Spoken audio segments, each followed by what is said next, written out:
네, 투자의 공식 시청자 여러분 안녕하십니까? 자, 오늘은 요즘에 이제 트럼프 재선 이후, 트럼프 당선 확정된 이후에 이제 주로 이제 산업이나 경제, 뭐 시장 쪽 얘기를 많이 해드렸는데요. 오늘 좀 한 걸음 좀 떨어져서 좀 큰 얘기를 좀 해보려고 합니다. 글로벌 전반적인 분위기, 그 트럼프 당선 이후에 여러 가지 상황들 좀 많이 바뀔 것으로 예상이 되고 있는데요. 오늘은 이제 특히 유럽 쪽, 특히 러시아 우크라이나 전쟁 관련돼서 북한군 참전한 부분도 있고, 이런 부분들이 이제 우리 쪽에 외교안보 쪽에 어떤 영향을 미칠지, 그 다음에 글로벌 정세에 또 어떤 영향을 미칠지 이런 부분들까지 좀 종합적으로 살펴보는 시간을 가져보도록 하겠습니다. 잘 아시는 것처럼 경제나 시장에 영향을 미치는 요소들이 이제는 단순히 뭐 경제 지표나 뭐 이런 얘기뿐만이 아니라 이런 외교 안보적 또는 지정학적 이런 부분들도 상당히 영향을 많이 미치는 세상이 됐습니다. 그래서 오늘 이 말씀들이 여러분들께서 특히 내년에 전반적인 어떤 경제나 시장 상황에 대한 전망을 하시는데 조금이나마 도움이 되실 거라 이런 마음으로 오늘 내용을 좀 준비를 하도록 하겠습니다. 요즘에 특히 러시아 우크라이나 전쟁에 북한군 참전하는 것 관련해서 아주 상당히 많은 미디어에서 대단히 큰 화제를 모으고 계신 분이십니다. 통일연구원 조한범 박사님 모시고 외교 안보 관련된 얘기, 트럼프 당선 관련된 얘기들 오늘 자세히 좀 여쭤보도록 하겠습니다. 박사님 어서 오십시오. 예, 안녕하세요. 예. 뭐 바로 들어가겠습니다. 예.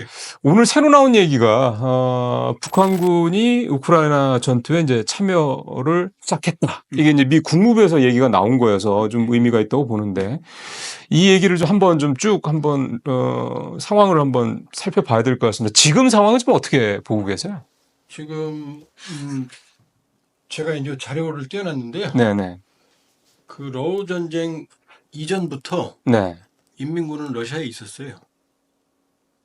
아, 전쟁 나기 전부터. 그럼 2022년 정도부터라는 얘기 왜냐하면 초반에? 인민군의 네. 제7천국이라는 데가 있어요. 네. 그 공병부고예요. 예. 우리를 치면. 그러나 전투 공병은 아니고 아, 건설하는, 그러니까 쉽게 말하면 계급장단 건설회사 직원이라고 보면 돼요.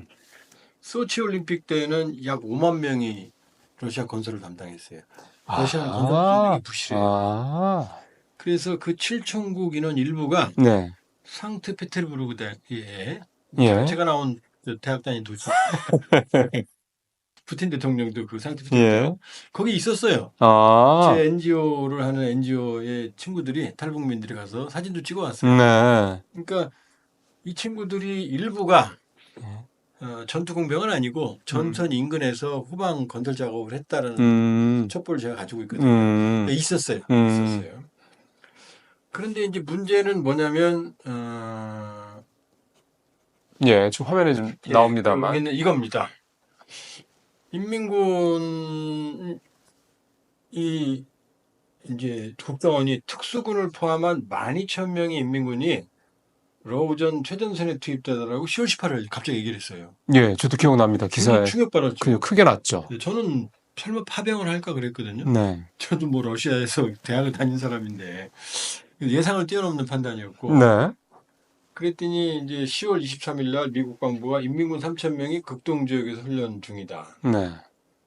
그러다가 뭐 쭉쭉쭉 얘기가 있다가 이제 마지막 11월 12일 날 미 국무부가 미국 시간이죠. 인민군이 쿠르스크에서 러시아군과 함께 전투를 개시했다 이렇게 얘기를 했어요. 그렇죠. 그러니까 지금 종합을 해보면 네. 인민군 10,000에서 12,000명 사이 되게 일개 사단 정도 규모죠? 4개 여단. 4개 여단. 3,000명 일개 여단이거든요. 음, 여단이 쿠르스크라는 지역에서 파병이 돼서 예. 전투가 곧 개시될 거다. 여기까지가 팩트인 것 같아요. 그러면은 지금 국무부 얘기대로 전투에 참여하고 있다. 예, 전투를 이제 시작했다. 것까지는. 거기까지는. 어, 이제 이게 계속 미국도 말을 아꼈는데 그러게요.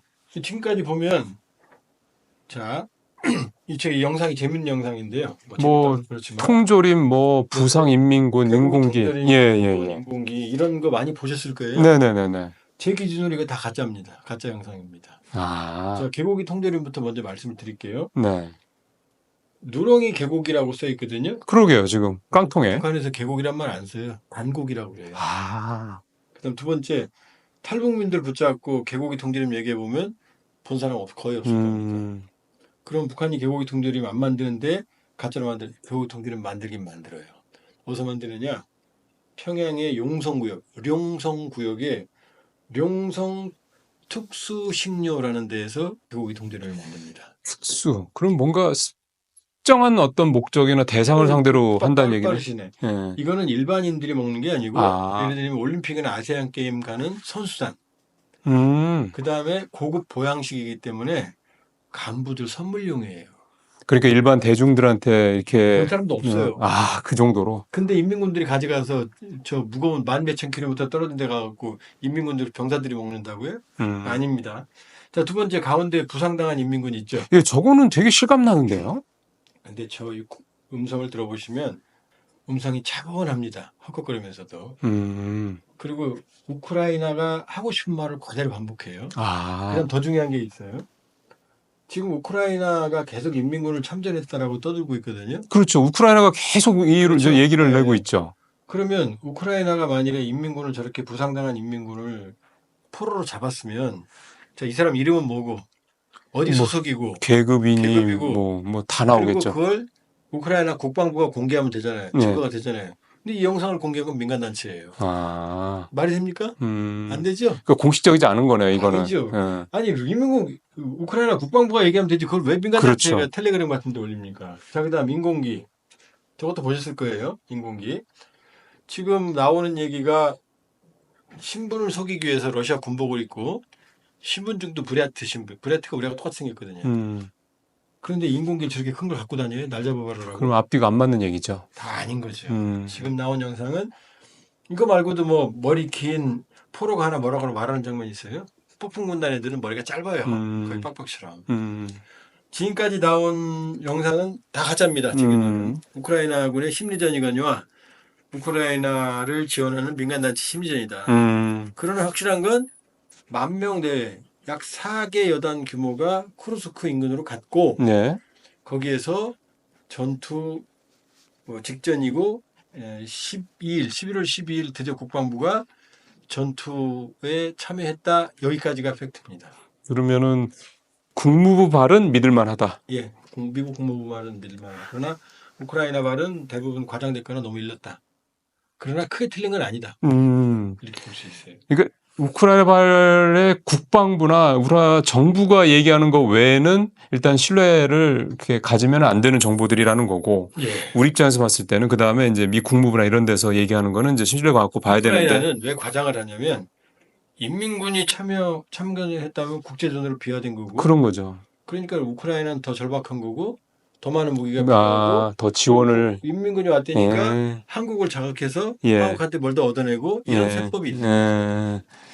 그렇군요. 자, 그렇다면 지금 이제 4개 여단 12,000명 정도 이제 말씀을 하셨단 말이에요. 그거는 이제 내가 봤을 때는 어느 정도 확실하다고 본다. 이 말씀을 하셨기 때문에. 그런데 이 12,000 제가 또 이렇게 자료를 가져왔는데 12,000명에서 안 끝날 거예요. 그러면 이를테면은 이 12,000명 중에 인원이 뭐 이런저런 이유로 부상이나 또는 전사로 인해서 줄면 또 계속 보충을 한다 이 말씀이잖아요. 월남전 때 64년부터 73년까지 한국군이 처음에 비둘기부대 공병대부터 시작해서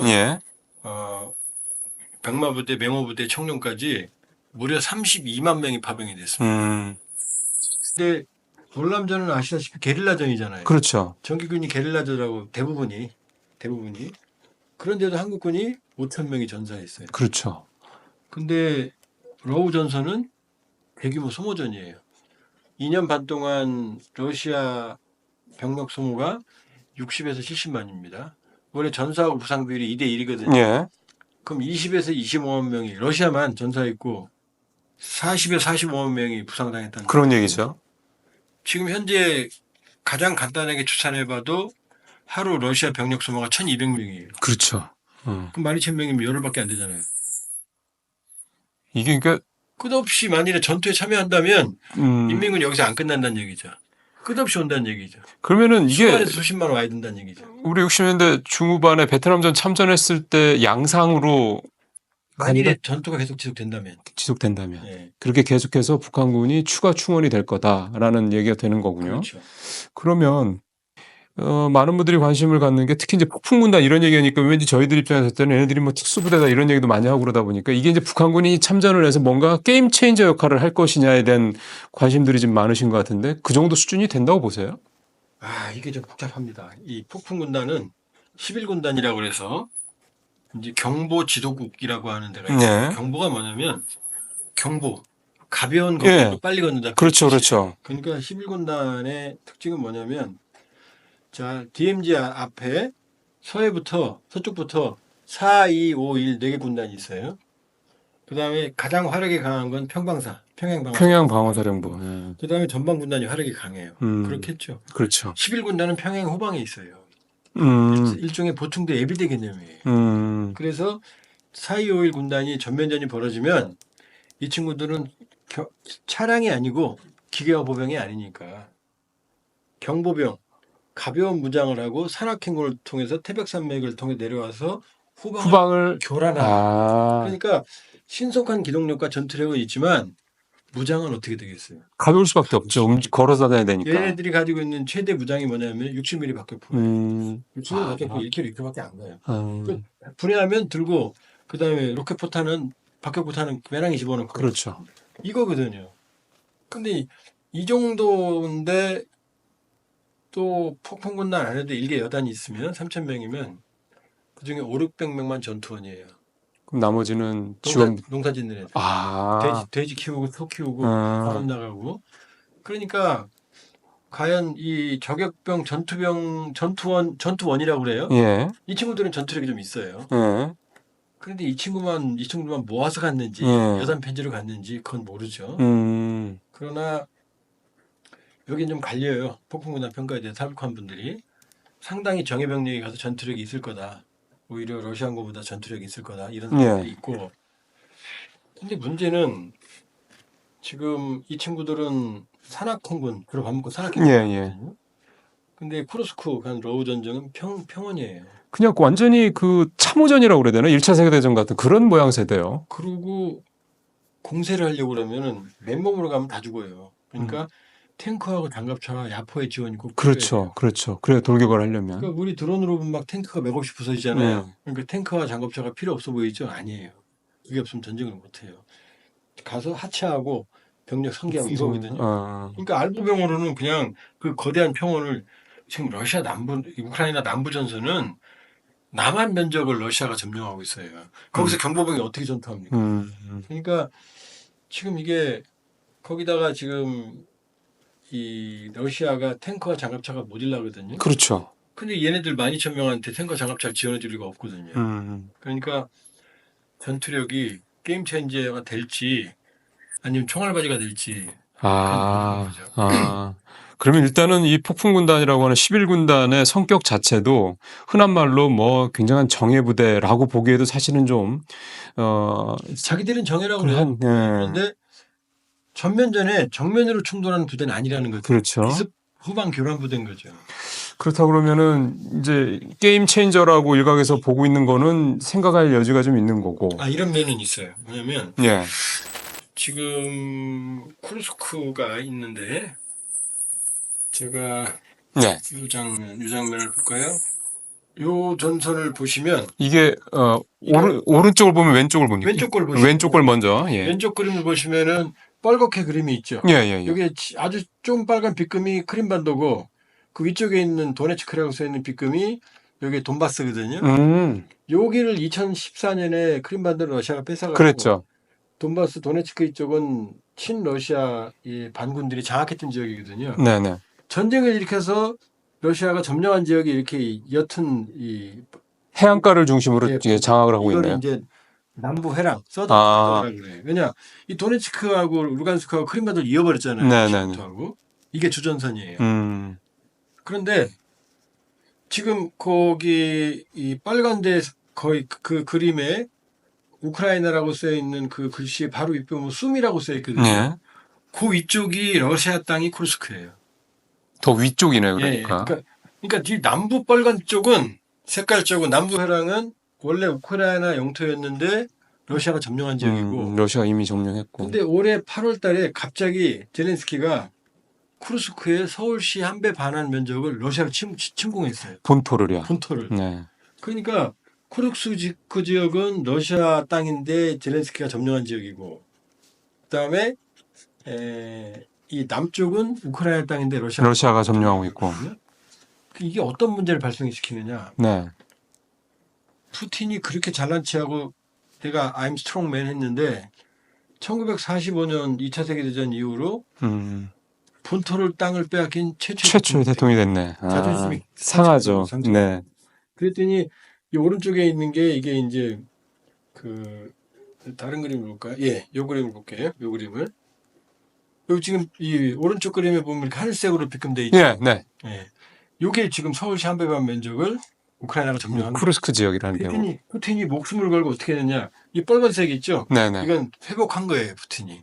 그리고 노란색은 전투 중인데 제한 지역이고. 네. 지금 어디까지 왔느냐. 요게 이제 최종적인 모습입니다. 점점점 빨간색이 늘어나네요. 늘어나죠. 네. 근데 이제 여기서는 이제 더 안 줄어요. 이게 12일이고, 그러니까 푸틴 입장에서는 반드시 이 땅을 뺏어야 되는 거고. 그렇죠. 제렌스키 입장에서는 이게 상징적이니까 절대로 놓치면 수 없는 거고. 여기에 인민군이 투입된 거예요. 남부 전선이 아니고. 네. 왜냐? 이 남부는 교착 상태이기 때문에 푸틴 입장에서는 이 쿠르스크는 목숨을 걸고 다시 회복해야 되는데 병력이 부족해요. 그러니까 남부 병력을 못 빼니까 인민군 병력 자원을 끌어온 거예요. 그러면 인민군이 어떤 역할을 할지 모르겠지만 어쨌든 병력이 많아지니까 우크라이나로서는 부담이 생기잖아요. 그러니까 병력이 많은 병력으로 전선을 늘려버리면 우크라이나로 방어 병력이 늘어지잖아요. 그렇죠. 전선이 얇아지는 거죠. 그렇지. 방어력이. 예. 인민군을 한 축을 담당하게 하고 그럼 그쪽으로 분산될 거 아니에요. 네네네. 그럼 국무장한 러시아 군대가 뚫겠다는 작전이에요. 지금. 그러니까 러시아 입장에서 인민군이 아무리 죽어도 상관없죠.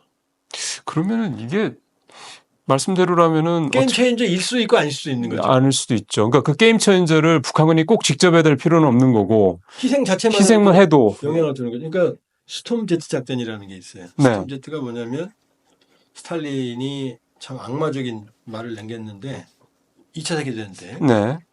한 명이 죽으면 비극이다. 전사하면. 그러나 100만 명이 죽으면 통계다 이런 말 남겼거든요. 뭐냐 인해 전술을 한 거예요. 뭐냐면 무장이 빈약한 친구들을 들이밀어요. 그럼 저쪽에서 공격할 거 아니에요. 네. 그럼 적군의 위치가 다 발각되죠. 그렇죠. 예. 그럼 이 사람들이 희생을 바탕으로 적을 치는 개념이거든요. 그다음에 이 쿠르스크가 대평원이에요.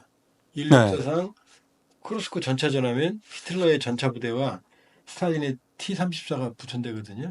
수천 대가 동시에 붙었어요. 여기서 독일이 지면서 독일은 패전으로 가거든요. 그러니까 쿠르스크에서 끝난 거예요, 사실. 그러니까 노르망디 얘기 아니고 스탈린과 히틀러의 싸움이었어요. 근데 이 쿠르스크에서 이 전차 교환비가 3대 1이었어요. 독일이 한 대 부서지면 T-33 세대가 부서졌다는 얘기인데. 근데도 소련이 이겼어요. 왜? 독일은 한 대 보충을 못했는데 여기는 계속 3대 부서지면 6대를 만들었거든요. 그렇죠. 이게 스톰데스 작전이거든요. 그러니까 인민군을 갈아 넣어서 저쪽으로 병력이 몰리면 중무장한 러시아 군대가 치고 들어가서 쿠르스크를 뚫겠다. 이 작전인 것 같아요. 제가 보기에. 그러니까 이게 통할지 안 통할지 모르죠. 결과적으로. 러시아도 바보는 아닐 거 아니에요. 그렇죠. 그러면 지금 말씀대로라면 정말 왠지 게임 체인저 역할보다는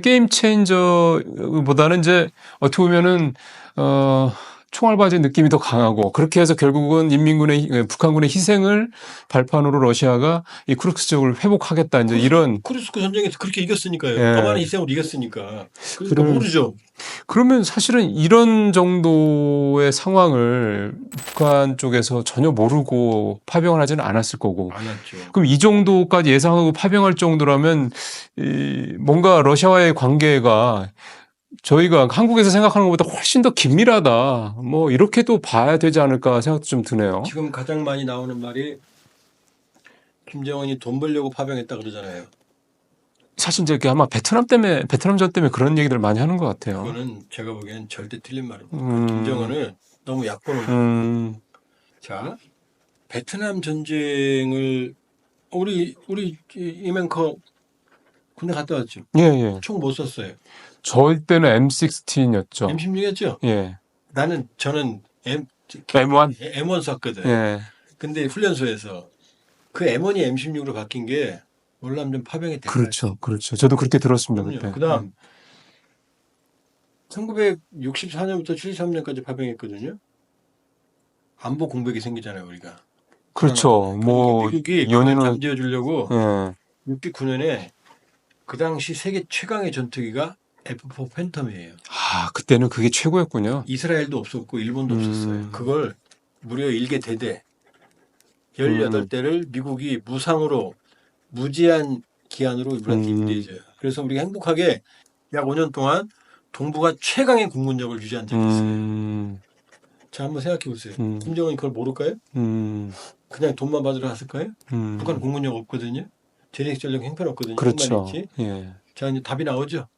그다음 인민군 전투 경험하죠. 그렇죠. 어차피 돈도 줄 거죠. 인민군한테 안 가지만. 예. 그다음에 석유, 식량, 에너지. 예, 사실은 저는 그것만 생각을 했는데, 그다음에 핵 아, 추진 잠수함, ICBM, 정찰 위성 기술도 있죠. 이건 주지는 않을 거예요. 저도 조금만 줄 거예요.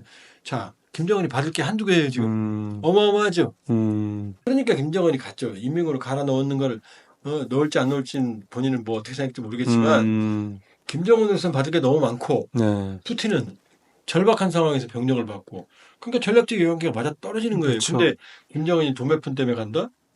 그거는 너무 얕보는 거고 적을 우습게 보는 거예요. 그러면은 일단은 그런 서로 간의 수요가, 그러니까 목적이 맞아서 이렇게 참작관이 됐다 이렇게 봐야 되는데, 그러니까 이제 저희가 좀 궁금한 거는 그동안에 북한이 중국이랑 더 친했던 거 아닌가 이런 생각이 좀 들어서요. 중국이랑은 뭐라고 그러죠? 애증 관계예요. 알습니다. 자, 볼까요? 우리가 92년 한중 수교했죠. 네. 북한이 94년부터 고난행군으로 수십만 명 굶어줬거든요. 그때 92년부터 한국하고 중국은 너무나 사이좋은 짝꿍으로 예. 경제가 발전한 예. 거예요. 그런 깊은 좌절을 그걸 수십만 명 굶어 죽으면서도 그 한중 관계 좋은 걸 지켜봤을 거 아니에요. 그죠?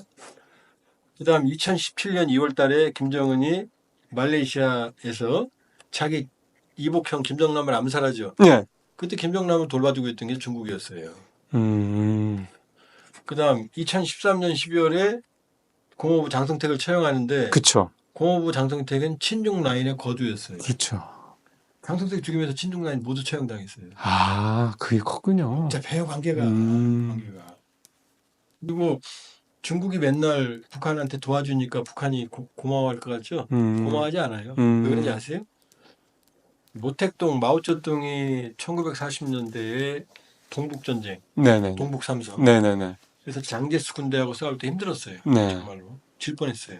그때 김일성이 그때는 건국했으니까 네네네. 표총 2만 정을 지원해 줍니다. 아무 대가 없이. 북한에서요? 그럼요. 팩트예요. 그 다음에 부상당한 중국 그들을 분들을 데려다가 치료해주고. 보내주고 해줬어요.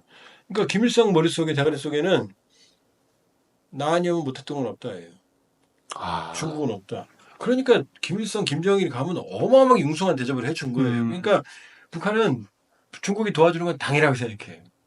근데 지금 중국 입장에서 봤을 때는 조금 이제 중국 입장에서는 싸가지 없는 시건방지게 받겠네. 아. 저것들은 맨날 의도만 먹고 말은 안 듣고 그 다음에 중국하고 북한은 항상 대등한 관계를 유지하려고 해요. 북한이.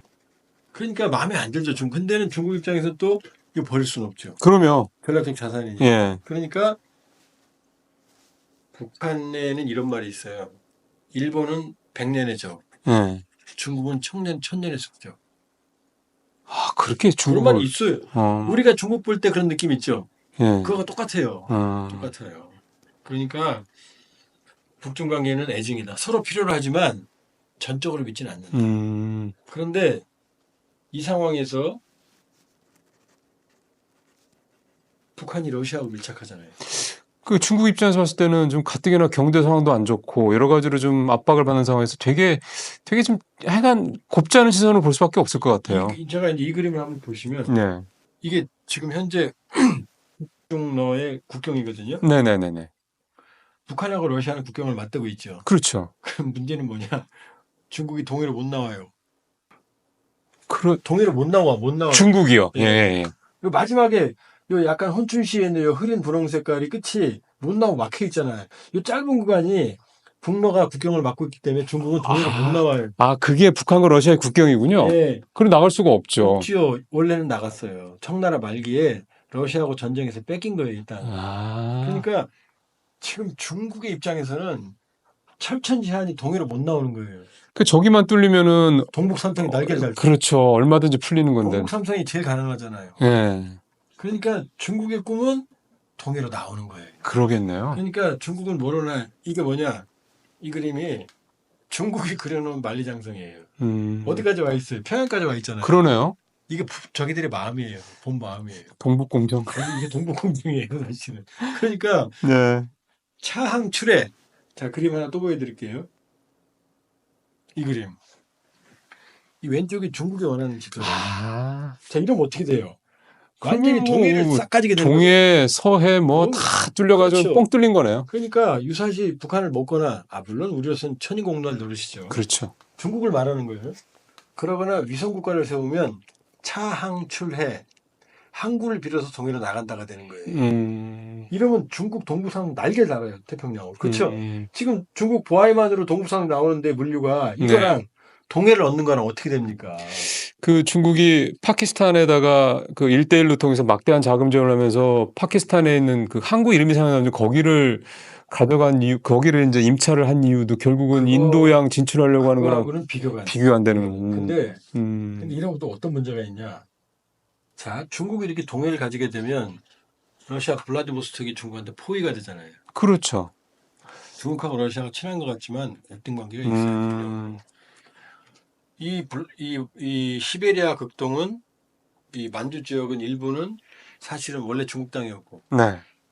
그리고 저 지하 자원, 천연 자원의 보고인데 인구는 몇백 명밖에 안 되거든요. 그렇죠. 중국 인구 몇 천만만 가도 뺏기는 거거든요. 그러니까 러시아로서는 북한이 중국에 넘어가는 게 악몽이죠. 그렇죠. 그런데 이제 오른쪽 그림 보면 이게 러시아가 원하는 지도예요.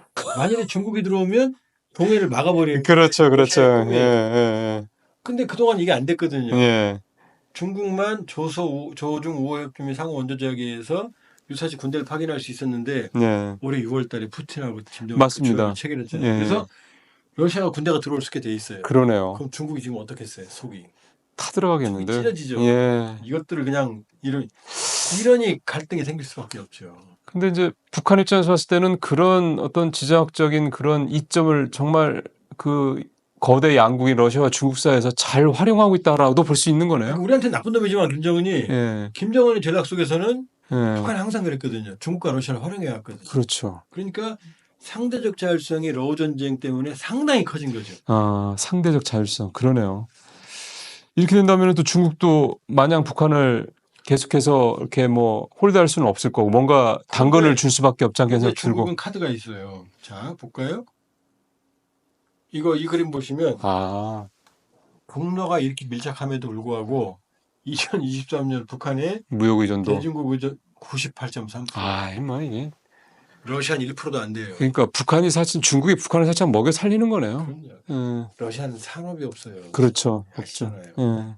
자, 우는 김정은 돼 있죠. 대동강 TV라고 써있는 제 채널. 예. 대동강 TV. 두 번째, 중국에 10만에서 20만 정도 북한 노동자가 가 있거든요. 네. 이거 다 유엔 결의 위반이에요. 다 들어가야 돼요. 네네. 불법 체류자예요. 중국이 봐주고 있는 거예요. 얘네 들어가면 들어가야 돼요. 그렇죠. 이 카드도 있잖아요. 이게 유일한 수입원이에요. 그다음 세 번째, 이건 사람들이 잘 모르는데 압록강의 마지막에 있는 게 왼쪽 그림이 태평만 댐이거든요. 네. 댐 5개인데. 네네. 이 오른쪽 그림이 이제 태평만 댐인데 요 댐 안에 송유관이 있어요. 송유관이. 조종 송유관이 여기 들어 있어요.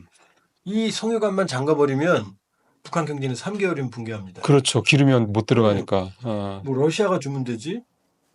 자, 이걸로 지금 핏줄로 연결되어 있는데 갑자기 배로 온다고 항구에서 옮기고 이게 되지 않잖아요. 그렇죠. 시스템 몇 년 걸리잖아요. 파이프라인하고 그럼요. 배로 실어나는 거는 차원이 다르죠. 이게 세 개잖아요. 자 볼까요? 이게 높은 무역 의존도. 여기 이 그림 노동자 귀국 문제 조중호 송유가 이 세 가지 목줄을 쥐고 있거든요. 김정은 목줄을 잡고 싶죠 지금. 근데 그렇게 못해요. 네, 북한에 친중파가 없거든요. 장성택 제거하면서 모두 사라져. 김정남도 제거해버렸어. 그 김정은이 무너지면 중국이 유리한 게 아니라 대한민국이나 미국이 들어올 수 있어요. 그렇죠. 러시아가 들어올 수 있다고 판단합니다. 그러니까 못 건드리는 거예요. 그거를 북한은 김정은은 최대한 활용을 하고 있는 거고. 예. 자, 그렇다면은 이제 여기에 이제 큰 변수가 생긴 게 결국은 이제 트럼프의 당선이 아닌가 생각이 그렇죠. 듭니다. 왜냐하면 트럼프가 당선이 되면서 대선 과정에서 이미 내가 대통령이 되면 바로 러시아 우크라이나 전쟁 종식시킬 거야 뭐 이런 식으로 아예 얘기를 공언을 한 상태이기 네. 때문에 그렇게 되면 이제 만약에 이제 국무부 발표대로 이제 참전을 이제 했다. 실제로 전투에 이제 투입이 됐다 쳤을 네. 때 만약에 이 전쟁이 내년에 1월에 이제 트럼프가 취임할 전후로 해서 만약에 종식이 된다. 그런다 그러면은 전투에 참여하는 기간이 이제 생각했던 것보다 확 줄어들 여지가 있다라는 얘기잖아요. 다시 이제 그 그림을 가볼게요. 네. 서로. 자, 이 상황이거든요. 네. 자, 트럼프가 전쟁 24시간에 끝내겠다 그랬죠. 예. 저는 30분이면 끝내요. 20분도 20시간도 아니고. 제가 푸틴하고 러시아말로 통할 수 있잖아요. 소련에서 네. 그렇게 했으니까. 그때 필요 없잖아요. 가만히 있어. 푸틴은 이 상태에서 휴전하면 이기는 거거든요. 그렇죠. 땅을 점령했으니까. 크림반도에서 그쪽을 싹 그대로 그럼요. 회랑을 갖고 있고. 그럼 가만히 있어. 스토이. 그럼 되거든요. 스탑. 그 다음에 우크라이나한테 전화해서 미안하지만 무기 더 이상 못 주겠어. 그럼 어떻게 돼요? 전쟁 더 못하는 거죠. 5분도 안 걸리네. 아. 5분도 안. 이거예요 지금. 트럼프는 강제 휴전이에요. 문제를 해결하는 게 아니라.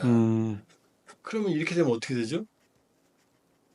러시아가 이긴 그런 형태가 되는 거죠. 그러니까 지금 그 말씀에는 저 쿠르스크도 현재 그대로 놔둔다. 아니죠. 그거는 다 복귀하고. 그러니까 푸틴이 지금 목숨을 걸고 쿠르스크는 여기는 면적이 중요한 게 아니고 상징성. 그다음에 젤렌스키는 왜 여기 갑자기 침공했냐 병력도 없는데 알았던 거예요. 그렇죠. 강제 휴전을. 그러면 어떻게 돼요? 이 쿠르스크는 면적이 작더라도 이 상태에서 휴전은 안 되니까 푸틴이 휴전을 못 할 거 아니에요. 그러니까 저거를 종전하기 전에 장악을 이제 원래대로 계속 유지하는 거죠.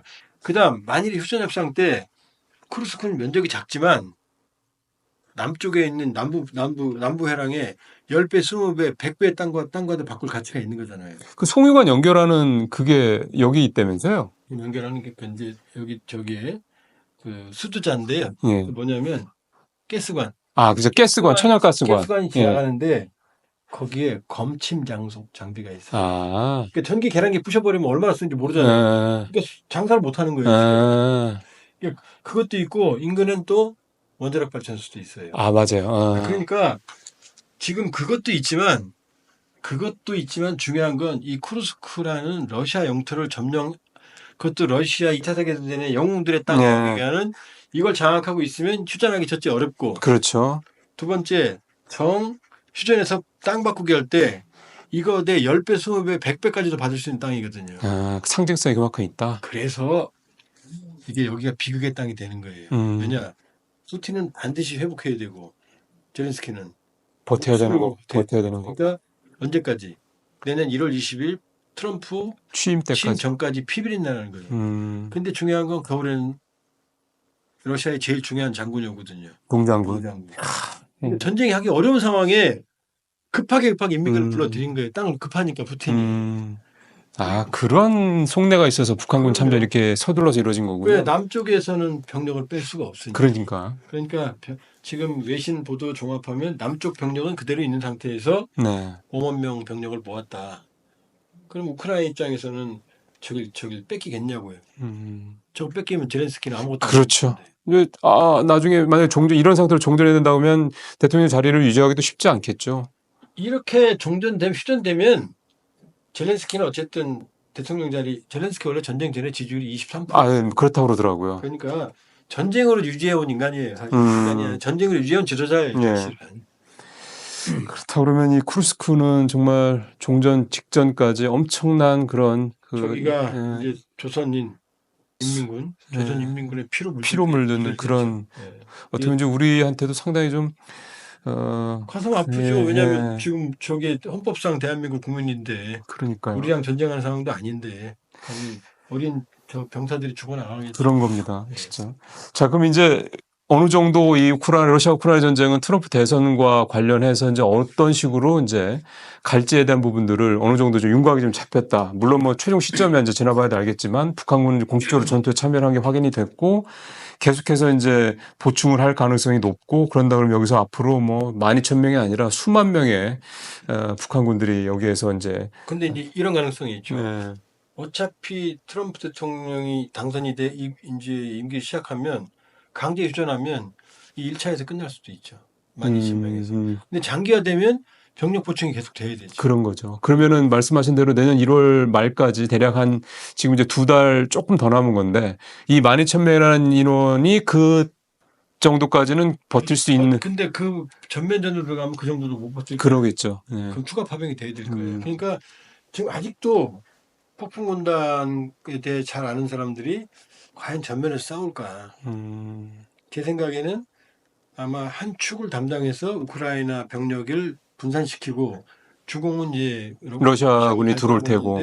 그 전투 형태가 어떨지는 아직은 모르죠. 그러니까 실제로 전투에서 우리가 마치 처음에 베트남전 참전했을 때 뭐 한국군 그 왜소한 한국군이 뭐 제대로 하겠어 했는데 실제로 굉장한 전투력을 발휘했던 상황이 이 크루스크에서도 벌어질 수 있다.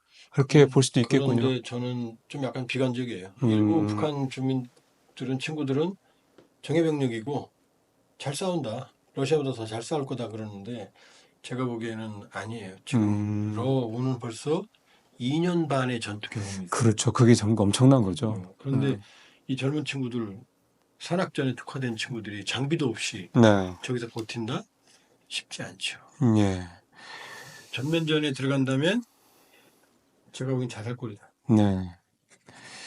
알겠습니다. 이제 러시아 우크라이나 전쟁 얘기는 요 정도 좀 마무리를 하고요. 이제 두 번째 주제로 좀 넘어가도록 하겠습니다. 결국 이제 트럼프의 이제 당선과 관련된 이제 그다음에 이제 한반도 전반에 대한 이런 얘기가 될 건데 결국 또 주한미군 얘기가 또 나오고요.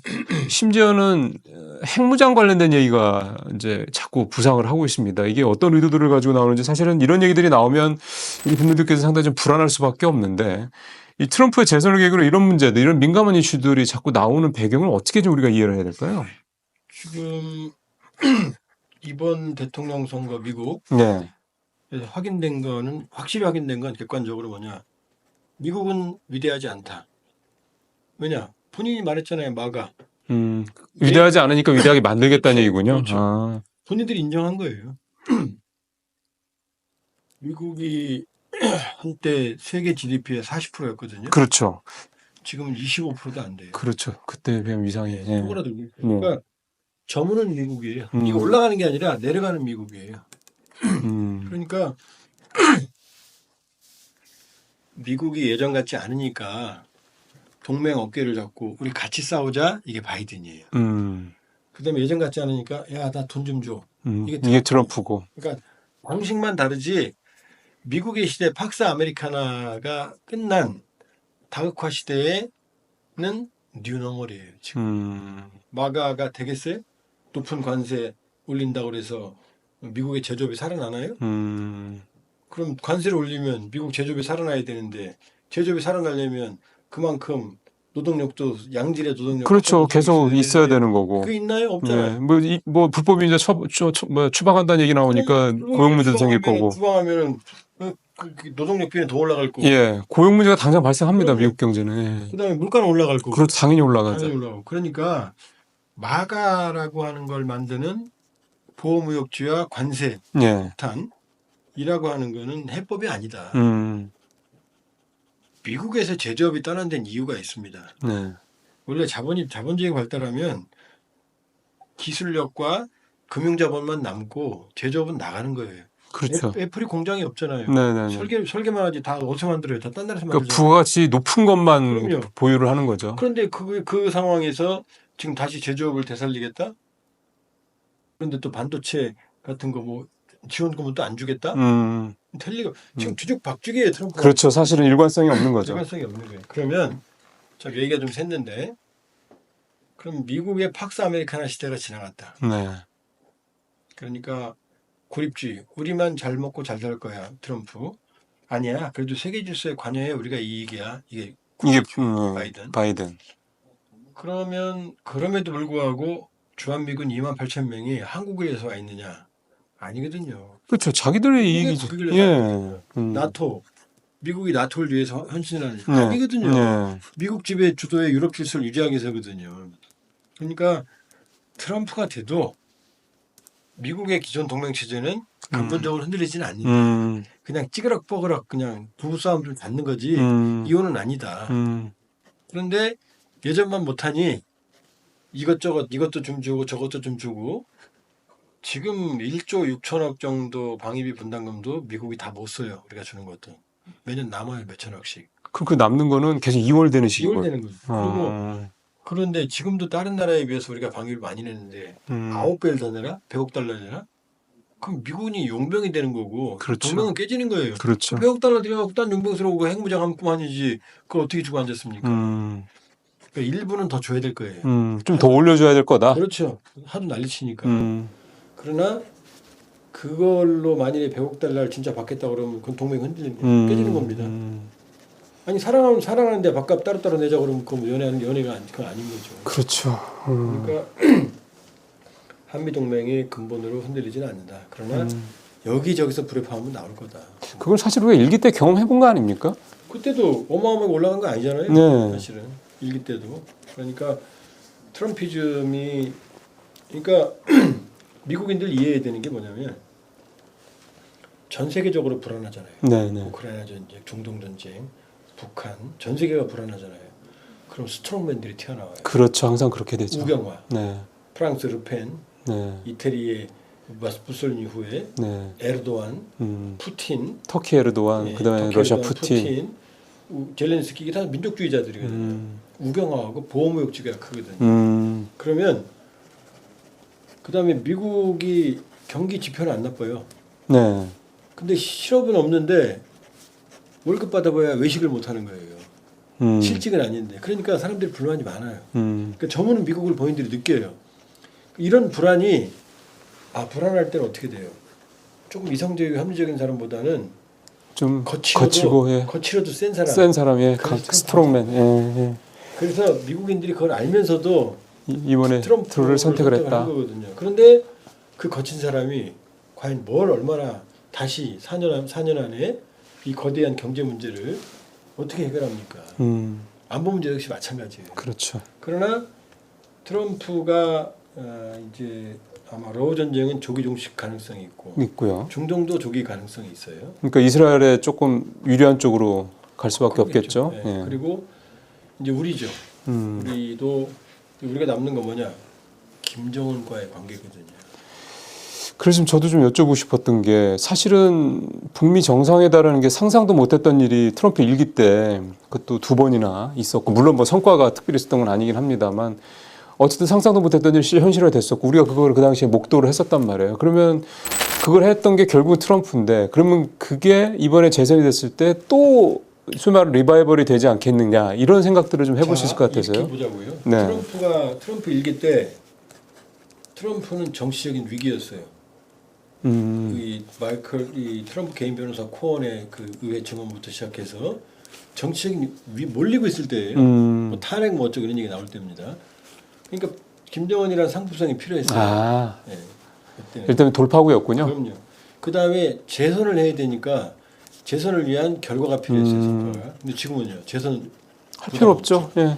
그 다음 미국의 외교 안보 전략에서 제일로 중요한 데는 유럽입니다. 두 번째는 중동이에요. 한반도는 세 번째예요. 근데 유럽과 중동에 동시에 전쟁이 터졌잖아요. 예, 그렇죠. 그럼 트럼프가 제일 먼저 어디 신경 쓰겠어요? 당연히 유럽을 신경 쓰는 두 번째 거죠. 중동. 예. 여기는 세 번째 후순위로 밀리죠. 그러니까 트럼프 일기보다는 김정은의 상품성이 떨어진다. 높지 않을 거다. 높지 않을 거다. 첫 번째. 그 다음에 이제 그때만큼 김정은을 사랑할 거냐 로브레터를. 그건 아닐걸요. 그러나 이제 어찌됐건 본인이 모든 문제를 해결한다고 그랬으니까 조금 여유가 생기면 파격적으로 북한 문제를 해결하려고 할 가능성이 높죠. 북한 문제 얘기를 해결해 준다는 건 결국 북미 수교를 의미하는 거로 봐야 되나요? 핵 문제를 어떻게 해결하냐죠 일단. 그러면 이게 지금 우려가 되는 부분이에요. 왜냐 라파엘 그로시 IAEA 국제원자력기구 사무총장이 한두 달 됐어요. 근데 북한 핵을 인정해야 된다. 과거를 묻지 말자. 예. 관리가 중요하다 이런 말을 했어요. 예. 우리 보기엔 무슨 소리야? 근데 국제사회는 그게 이해관계 맞아요. 계속 북핵이 위험하게 커지는데 일단 막아야 될 거 아니에요. 그렇죠. 그 더 늘어나는 거를. 이게 현실론적 접근이에요. 음. 이건 핵 동결론이라고 그래요. 여기서 멈춰야 된다. 예. 더는 못 가게 된다. 근데 미국도 그런 여론이 있어요. 왜냐?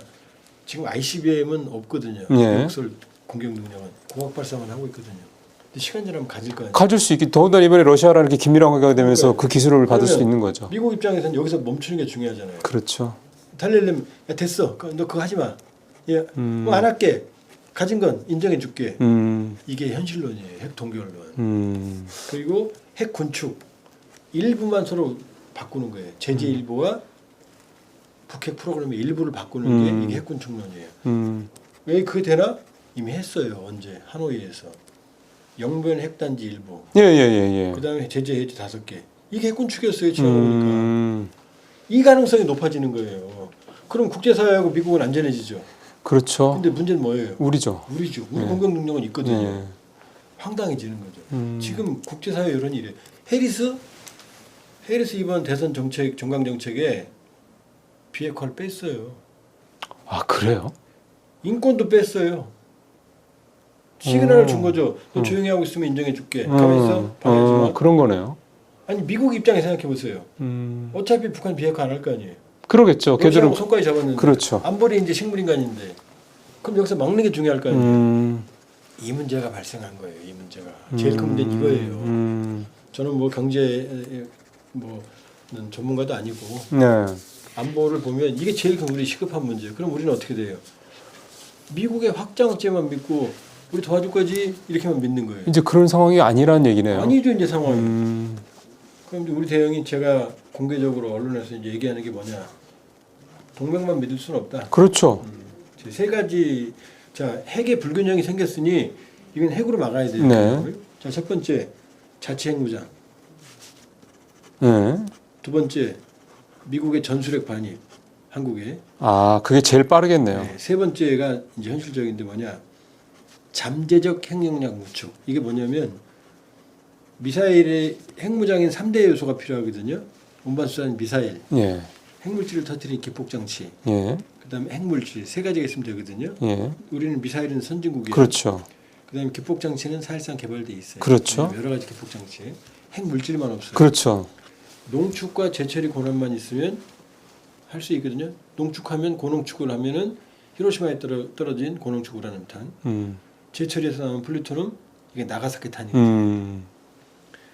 전 세계에서 원자력 발전소를 하려면 농축을 해야 돼요. 그렇죠. 우라늄 235가 0.7%밖에 안 들어있어요 광석에. 이걸 골라내서 짓게 하는 게 농축이거든요. 이거 5%까지 하면 연료봉, 95%까지 하면 히로시마에 떨어진 우라늄탄이거든요. 농축 권한을. 그다음에 사용 후 연료봉을 재처리하면 재처리할 수 있는 거예요. 예. 사용 후 연료 재처리해야 돼요. 그래 또 쓰니까 우리만 못해요. 그게 지금 미국이 막아놔서 그런 거예요. 원자력 협정에 의해서 우리가 미국한테 각서를 써주고 기술을 받았거든요. 그러니까 이번에 체코 원전 할 때 웨스팅하우스가 딴지 거는 게 그거예요. 너네 우리 기술 줬지? 우리 기술이야 이러는 거라고요. 그러니까 억울하지만 우리는 미국 기술로 컸으니 미국하고 약속을 지켜야 되거든요. 그렇죠, 그렇죠. 근데 미국은 우리를 안 믿어요. 일본은 재처리 용축 다 하거든요. 왜? 박정희 대통령 때 무궁화계, 그다음에 노무현 정부 때 레이저로 농축을 조금 하다가 문제가 됐거든요. 그러니까 우리를 안 믿어요 미국이. 그런데 우리는 상황이 다 바뀌었잖아요. 그러니까 이제는 분위기가 완전 바뀌었는데. 그다음에 농축과 재처리는 다 하잖아요. 네. 평화적 권리잖아요. 네. 그러니까 셋 중에 농축과 재처리해서 핵물질을 만들게 되면 지금 유튜브 같은 거 보면 뭐 우리 핵무장 1년이면 한다 그러죠. 안 돼요. 인프라가 없기 때문에 몇 년 다 걸려요. 근데 농축과 재처리를 하면 인프라가 생겨요. 그렇죠. 그걸 하기 위해서 인프라가 필요한 거니까. 그럼 금방 할 수 있어요. 그럼 안심할 수 있죠. 그 세 개 중에 하나를 받아야 돼요. 자체 핵무장. 에이 시켜주겠어? 가능해요. 비확산 조약 10조에는 회원국은 비상한 상황에 처하면 탈퇴할 수 있다고 되어 있어요. 네. 대한민국은 비상한 상황이죠. 네. 북한이 매일 핵공격하잖아요. 네. 그다음에 조건부로 핵무장하면 돼요. 네. 우리가 지속 핵무장하지만 북한이 비핵화하면 우리도 비핵화할게. 그럼 국제사회가 뭐라고 말 못하죠. 그렇죠. 우리는 대응 차원이니까. 그렇죠. 그러니까 만일에 핵군축, 현실론적인 핵동결론, 핵군축론으로 가면 이제는 우리도 표정을 바꿔야 돼요. 셋 중에 하나는 받아야 돼요. 자체 핵무장, 전술핵 반입, 예. 잠재적 핵량 구축 세 개 중에 하나는 반드시 받아야 됩니다. 이 중에서 박사님이 세 보시기에 번째가 저는 제일 원해요. 잠재적. 그러면 아예 우리가 인프라까지 구축을 하게 되고. 그거는 국제사회에서 평화적인 이용이니까요. 누구도 뭐라고 말 못하니까. 음. 딴 나라 다 하거든요. 중국 하고 있죠. 러시아 하고 있죠. 북한도 하고 있죠. 예. 일본도 하고 있잖아요. 뭐라고 그래요? 우리가 한다는데. 왜 우리만 의심해? 말이 안 되는 거잖아요. 그건 막을 수가 없어요, 미국도. 그러니까 저는 그리고 농축과 제철을 하면 원자력의 평화적 이용 경제성이 현저하게 높아져요. 농축은 우리가 스스로 못 하거든요, 지금. 네, 맞습니다. 그다음에 사용 핵 연료봉 지금 원자력 발전소 앞에 쌓여 있어요. 이걸 재처리하면 또 쓸 수 있거든요. 그렇죠. 이게 쌓이면 2030년쯤 되면 더 이상 포화 상태가 돼요. 이론적으로는 원자력 발전소는 하나씩 문을 닫아야 돼요. 방패장이 없거든요. 그렇죠, 우리가 좀. 경주에 있는 건 저준이에요. 옷, 장갑 이런 거. 고준이는 연료병을 이거 어디다 만들어요? 경주에 만들 때로 나라 쪽에 난리 났었죠. 근데 네. 고준이를 어디다 만들겠어요? 지금 폭탄 돌리게 하고 있는 거예요. 정치권 얘기해야 돼요. 지금 고준이 방패장 만든다는 거 얘기해야 되는데 아무도 안 꺼내고 있잖아요. 지금 표 떨어지니까. 그런데 제철을 하면 그 시간을 볼 수 있거든요. 얼마나 좋아요. 그러니까 전 세 번째죠. 농축과 제철을 하면 실질적인 지금도 잠재적 핵보유국에 들어가요 우리가. 그러면은 이게 참 트럼프의 재선이라는 게 사실 우리는 주로 이제 경제적인 측면만 많이 다뤄왔지만 외교 안보적인 측면에서 본다고 해도 상당히 엄청나게 큰 제가 변수를 가져오는 거네요. 여기도 경제 채널이죠. 네네. 저도 이제 뭐 스탠다드 앤 푸어스, 피치 이런 데서 가끔 찾아와요. 네. 왜냐 안보 리스크는 경제에 직접 영향을 미치는 거예요. 그러니까요. 근데 대한민국이 좀 웃긴 게 북한 문제나 안보 문제가 별로 무관심해요. 증시에서. 미국 대선은 보는데 우리 안보 문제는 뭐 우물풍선이 오든 뭐 GPS 결혼하든 별로 시장에 반응이 안 돼요. 네. 없어든 익숙해져서 그렇지 않아요. 이 안보 변수는 경제와 직접 연동이 그렇죠. 돼 있습니다. 연동이 돼 있어요. 예를 들어서 GPS 결함만 해도 항공기 운항에 영향을 주거든요. 네.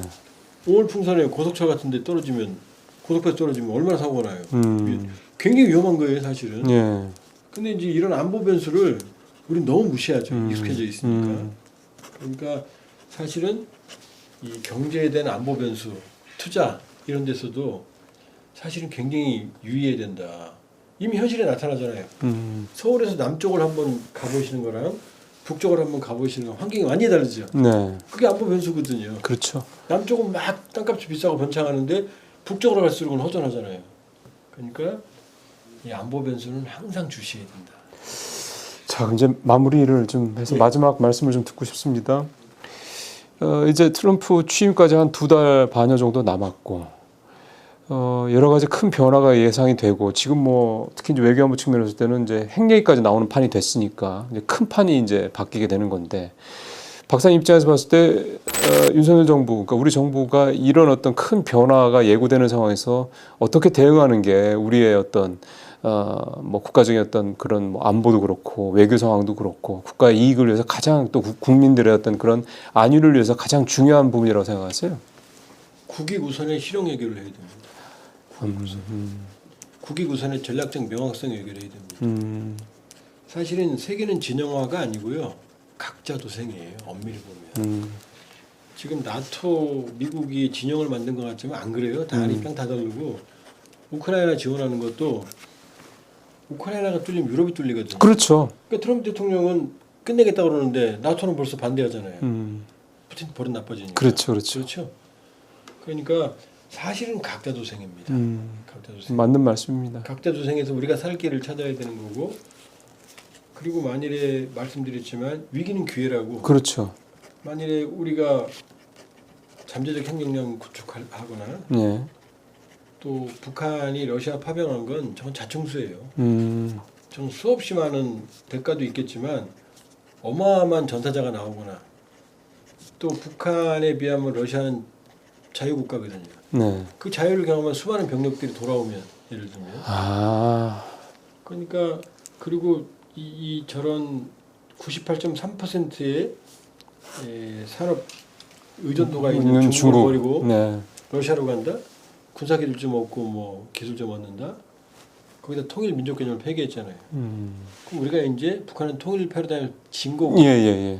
대한민국 평화 통일의 유일한 적통, 한민족의 유일한 정통으로서 우리 위상이 정립된 거예요. 진 거예요, 저쪽은. 통일 드라이브, 평화 통일 드라이브. 그다음에 이 각자 도생의 세계에서 자주국방, 동맹을 활용하지만 어느 정도의 자주국방. 완전한 자주국방은 필요 없어요. 그건 불가능해요. 저는 적정 자주국방. 그렇죠.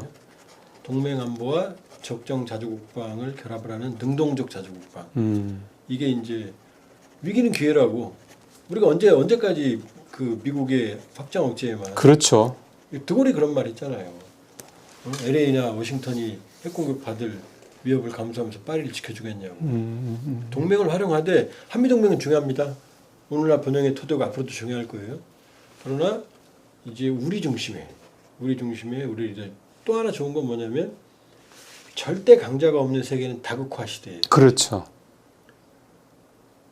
다극화 시대의 특징은 뭐냐면 절대적인 영향력 행사하는 나라들이 작아진다는 얘기예요. 그렇죠. 이건 통일 환경에 유리한 거예요. 거기다가 대한민국은 지금 5,000년 역사에서 제일 강성한 국가거든요. 지금 제일 강성해요. 모든 면에서. 그러면서 본다 그러면은 위기가 기회가 될 수가 있다. 북한은 패배를 자연한 거고 통일민족을 폐기한 건 김정은이지 북한 주민들은 아닌 거거든요. 아까 러시아 파병이 북한의 자충수일 것이라 말씀하셨던 것은 결국은 지금의 북한의 어떤 지배 체제에 변화가 올 수 있다. 이걸 의미하시는 말씀이신가요? 이미 변화가 오고 있죠. 통일민족 개념을 폐기한 건 북한 주민이 못 받아들이거든요. 그다음에 러시아에 파견된 인민군들이 거기서 전쟁의 이유가 있을까요? 왜 싸워야 되는지? 그렇죠. 그럼 사실은 그 어떤 월남전 사명감에 이런 것들이 없는 거죠. 월남전 때 우리는 부모 몰래 갔어요. 예를 들면 본인들이 자원해서. 근데 아니거든요. 돈은 당으로 들어가고. 그다음에 우크라이나군하고 싸워야 되는 이유가 이 설득이 어떻게 됩니까? 인민군들한테. 대한민국하고 싸우는 것도 아닌데 해방도 아닌데 본인 입장에서. 그렇다고 보면 김정은 정권은 통일민족 이데올로기적인 위기, 러시아 파병의 자충수, 신냉전이라는 착각, 그 다음에 여러 가지 경제난, 그 다음에 이 정책적 혼선 이런 것들은 사실은 위기다. 위기가 더 악화되고 있다.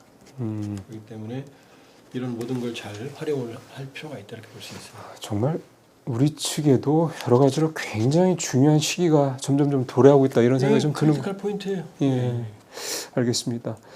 네, 지금까지 조한범 박사님과 사실 얘기는 이제 러시아 우크라이나 전쟁 또 트럼프 대선에 따른 영향 등등을 했는데요. 결국은 이제 기승전, 결국 이제 우리 문제네요. 말씀하신 대로 아주 이 말씀하신 크리티컬 어떤 이런 어떤 위기 상황, 정말 위기 상황을 우리가 어떻게 현명하고 지혜롭게 잘 극복을 해야 될지 굉장히 좀 중차대한 그런 시기라는 점을 다시 한번 좀 이해를 좀 하게 됐습니다. 박사님 오늘 말씀 잘 들었습니다. 고맙습니다. 예, 반갑습니다.